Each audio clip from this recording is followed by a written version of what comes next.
The XC90 is one of our favourite large SUVs, but Volvo know that there are plenty of people who haven't bought into the whole SUV thing, which is where this comes in, the very pretty V90 Cross Country. The V90 takes all the qualities car buyers love about SUVs: space, practicality, 4x4 capability, and wraps them up in a stylish, understated package that wouldn't look out of place on display in the window of a Swedish design store. This car basically builds on years of Volvo expertise in designing cars that can cope with the very worst of Scandinavian winters. It competes with cars like the Audi A6 Allroad, but I just think it's a far more elegant alternative to its rivals.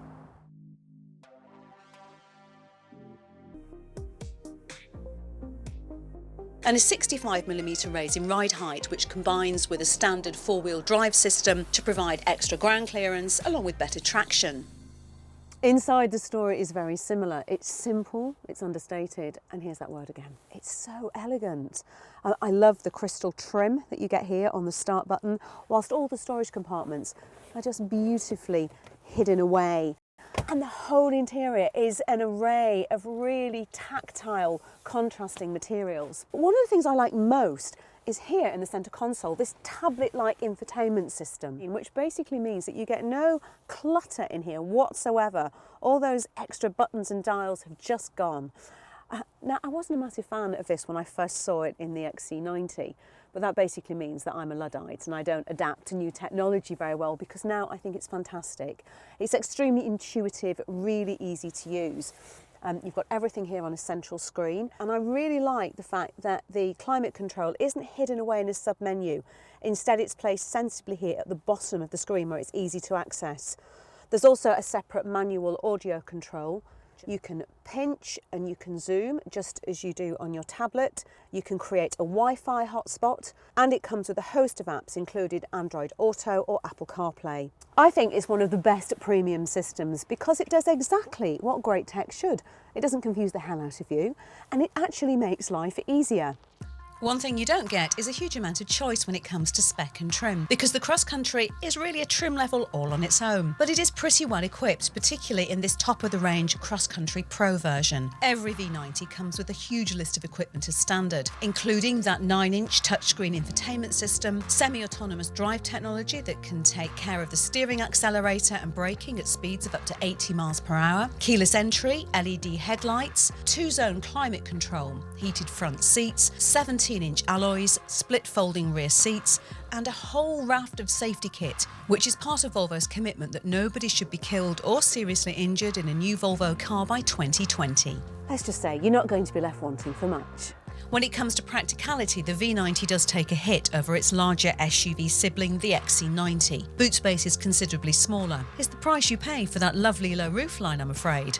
But it compares well to rivals in the estate class, and we think there's more than enough space for day-to-day use, with a wide opening and low load lip, along with plenty of useful tethering points. Now, the practical nature of the boot means that you probably won't need to drop the rear seats too often, but when you do, they do fold flat, and the Cross Country will easily accommodate a family of 4, even if every member is 6 foot tall. There is room for a 5th here in the middle, but this rather large hump means that it's best suited to children because legroom isn't exactly at a premium. When it comes to children, well, you get a couple of Isofix child seat points.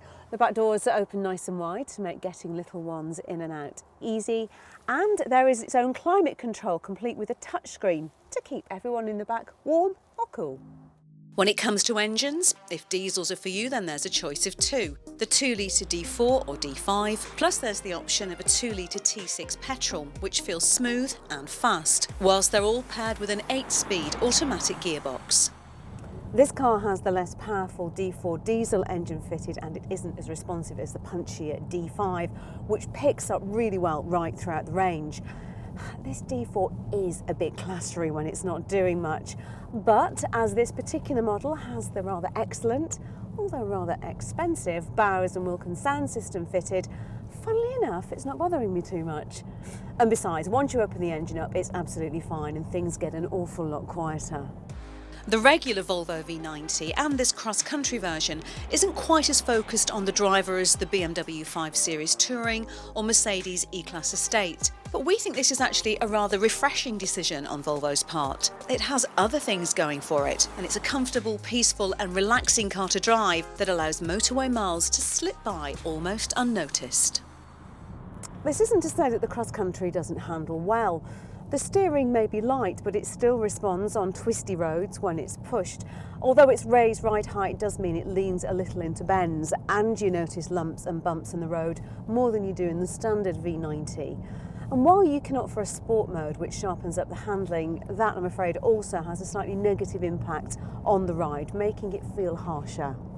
And if you want to venture off-road, then there's also a mode that lets you make use of the 65mm of extra ground clearance by activating the hill descent control and tuning the four-wheel drive. It's not going to handle ultra-tough terrain, but it will get you through a muddy field without any problems. And the system will cleverly disengage itself once it senses that you're back on the road. There's no shortage of rivals for the V90 Cross Country, both in the form of SUVs and estates from other premium brands. But we think it's the understated blend of practicality, luxury and of course safety that really makes it stand out from the bunch. If the idea of a rugged estate car appeals, then check out our review of the Audi A6 Allroad or our estate car playlist. Click the logo to subscribe and check out our latest video.